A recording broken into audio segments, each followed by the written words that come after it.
कृष्ण गोविंद हरे मुरारी, हे नाथ नारायण वासुदेवा। अथ चत्वारिंशो अध्याय। अक्रूर जी के द्वारा भगवान श्री कृष्ण की स्तुति। अक्रूर जी बोले, प्रभु आप प्रकृति आदि समस्त कारणों के परम कारण हैं। आप ही अविनाशी पुरुषोत्तम नारायण हैं तथा आपके ही नाभि कमल से उन ब्रह्मा जी का आविर्भाव हुआ जिन्होंने इस चराचर जगत की सृष्टि की। मैं आपके चरणों में नमस्कार करता हूँ। पृथ्वी जल अग्नि वायु आकाश अहंकार मैं तत्व प्रकृति पुरुष मन इंद्रिय संपूर्ण इंद्रियों के विषय और उनके अधिष्ठात्री देवता, यही सब चराचर जगत तथा उसके व्यवहार के कारण है और ये सब के सब आपके ही अंग स्वरूप है। प्रकृति और प्रकृति से उत्पन्न होने वाले समस्त पदार्थ इंद्र वृत्ति के द्वारा ग्रहण किए जाते हैं, इसलिए ये सब अनात्मा है। अनात्मा होने के कारण जड़ है और इसलिए आपका स्वरूप भी नहीं जान सकते, क्योंकि आप तो स्वयं आत्मा ही ठहरे। ब्रह्मा जी अवश्य आपके स्वरूप है, परंतु वे प्रकृति के रज गुण रजस से युक्त हैं, इसलिए वे आपकी प्रकृति का और उनके गुणों से परे का स्वरूप भी नहीं जानते। साधु योगी स्वयं अपने अंतःकरण में स्थित अंतर्यामी के रूप में समस्त भूत भौतिक पदार्थों में व्याप्त परमात्मा के रूप में और सूर्य चंद्र अग्नि आदि देव मंडल में स्थित इष्ट देवता के रूप में तथा उनके साक्षी महापुरुष एवं नियंता ईश्वर के रूप में साक्षात आपकी ही उपासना करते हैं। बहुत से कर्मकांडी ब्राह्मण कर्म मार्ग का उपदेश करने वाले त्रैविद्या के द्वारा जो आपके इंद्र अग्नि और अनेक देववाचक नाम तथा ब्रजहस्तप्तार्ची आदि अनेक रूप बतलाती हैं, बड़े बड़े यज्ञ करते हैं और उनसे आपकी ही उपासना करते हैं।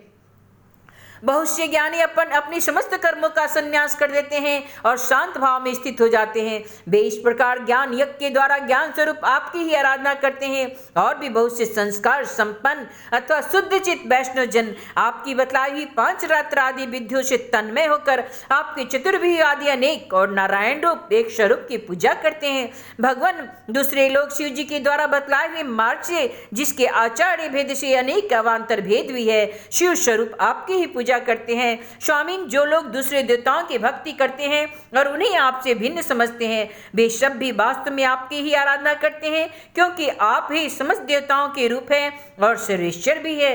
प्रभु, जैसे पर्वतों से सब और बहुत सी नदियां निकलती है और वर्षा के जल से भरकर घूमती घामती समुद्र में प्रवेश कर जाती है, वैसे ही सभी प्रकार के उपासना मार्ग घूम घाम कर देर सवेर आपके पास ही पहुंच जाते हैं। प्रभु, आपकी प्रकृति के 3 गुण है, सत्य रज और तम। ब्रह्मा से लेकर स्थावर पर्यंत संपूर्ण चराचर जीव प्राकृत है और जैसे वस्त्र सूत्रों में ओतप्रोत रहते हैं, वैसे ही यह प्रकृति भी ये आप ही के गुणों से ओतप्रोत है।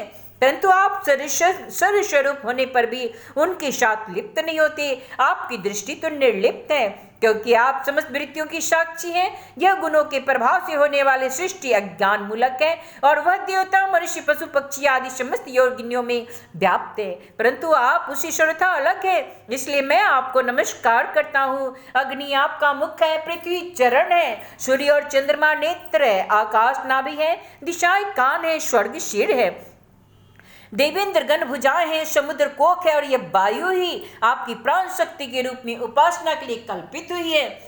वृक्ष और औषधियां रोम है, मेघ सिर के केस हैं, पर्वत आपकी अस्थि समूह और नख हैं, दिन और रात पलकों का खोलना और मीचना है, प्रजापति जनेन्द्रिय और वृष्टि ही आपका वीर है।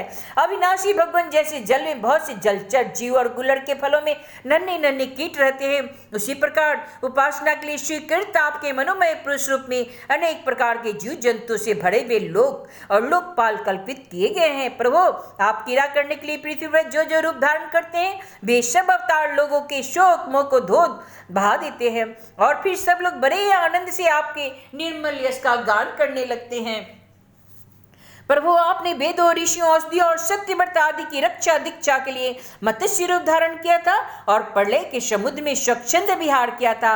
आपने मत्स्य रूप को मैं नमस्कार करता हूँ। आपने ही मधु और कैटब नाम के असुरों का संहार करने के लिए है गिरि अवतार ग्रहण किया था। मैं आपके उस रूप को भी नमस्कार करता हूँ। आपने ही यह विशाल कच्चे रूप ग्रहण करके मंदराचल को धारण किया था। आपको मैं नमस्कार करता हूँ। आपने ही पृथ्वी के उद्धार की लीला करने करने के लिए ब्रह्म रूप स्वीकार किया था, आपको मेरा बारंबार नमस्कार है, बारंबार नमस्कार है। प्रहलाद जैसे साधुजनों का भय मिटाने वाले प्रभु, आपके उस अलौकिक नृसिंह रूप को मैं नमस्कार करता हूँ। आपने वामन रूप ग्रहण करके अपने पगों से तीनों लोक नाप लिए, आपको मैं नमस्कार करता हूँ। धर्म का उल्लंघन करने वाले घमंडी क्षत्रियों के वन का छेदन कर देने के लिए आपने भृगुपति श्री परशुराम जी का रूप ग्रहण किया था, मैं आपके उस रूप को भी नमस्कार करता हूँ। रावण का नाश करने के लिए आपने रघुवंश में भगवान राम के रूप में अवतार ग्रहण किया था, मैं आपको नमस्कार करती हूँ। वैष्णव जनों तथा यदुवंशियों का पालन पोषण करने के लिए आपने ही अपने आप को वासुदेव, शंकरशन, प्रद्युम्न, अनिरुद्ध इस चतुर्व्यूह के रूप में प्रकट किया था, मैं आपको बारंबार नमस्कार करता हूँ। दैत्य और दानवों को मोहित करने के लिए आप शुद्ध अहिंसा मार्ग के प्रवर्तक बुद्ध का रूप ग्रहण करेंगे, मैं आपको नमस्कार करता हूँ। और पृथ्वी के क्षत्रिय जब मलेच्छ प्राय हो जाएंगे तब उनका नाश करने के लिए आप ही कलिक के रूप में भी अवतीर्ण होंगे, मैं आपको नमस्कार करता हूँ। भगवान, ये सब के सब जीव आपकी माया से मोहित हो रहे हैं और इस मोह के कारण यह मैं हूँ, यह मेरा है, इस झूठे दुराग्रह में फंसकर कर्म के मार्ग से भटक रहे हैं। मेरे स्वामी, इसी प्रकार मैं भी स्वप्न में दिखने वाले पदार्थों के समान झूठी देगे, पत्नी, पुत्र, धन, स्वजन आदि को सत्य समझकर उन्हीं के मोह में फंस रहा हूँ और भटक रहा हूँ। मेरी मूर्खता तो देखी प्रभु, मैंने अनित्य वस्तुओं को नित्य, अनात्मा को आत्मा और दुख को सुख समझ लिया। भला इस उल्टी बुद्धि को भी कोई सीमा है? इस प्रकार अज्ञान व संसारिक सुख दुख आदि द्वंद्वों में ही रम गया। यह बात बिल्कुल भूल गया कि आप ही सबके सच्चे प्यारे हैं, आप ही सबके परम लक्ष्य हैं।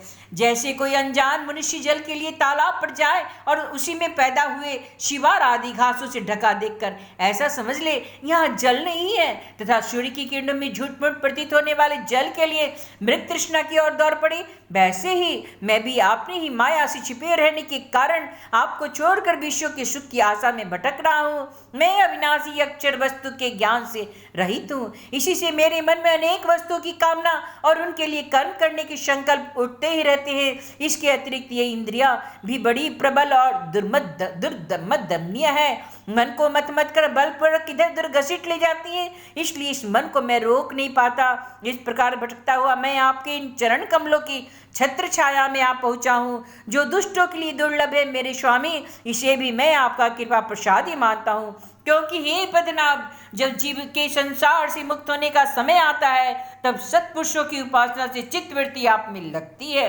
प्रभु, आप केवल विज्ञान स्वरूप हैं, विज्ञान धन है। जितनी भी प्रतीतियां होती है, जितनी भी वृत्तियां हैं, उन सबके आप ही कारण और अधिष्ठान हैं। जीव के रूप में एवं जीवों के सुख दुख आदि के निमित्त काल, कर्म, स्वभाव तथा प्रकृति के रूप में भी आप ही तो हैं, और आप ही उन सब के नियंता भी हैं। आपकी शक्तियां तो अनंत हैं, आप स्वयं ब्रह्म हैं, मैं आपको नमस्कार करता हूँ। प्रभु, आप ही वासुदेव हैं, आप ही समस्त जीवों के आश्रय शंकरशन हैं, तथा आप ही बुद्धि और मन के अधिष्ठात्री देवता है ऋषिकेश, प्रद्युम्न और अनिरुद्ध हैं। मैं आपको बार बार नमस्कार करता हूँ। प्रभु, आप मुझ शरणागत वत्सल की रक्षा कीजिए।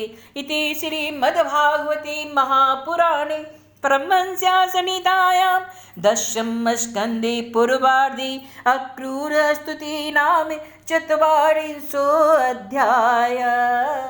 श्री कृष्ण गोविंद हरे मुरारी, हे नाथ नारायण वासुदेव।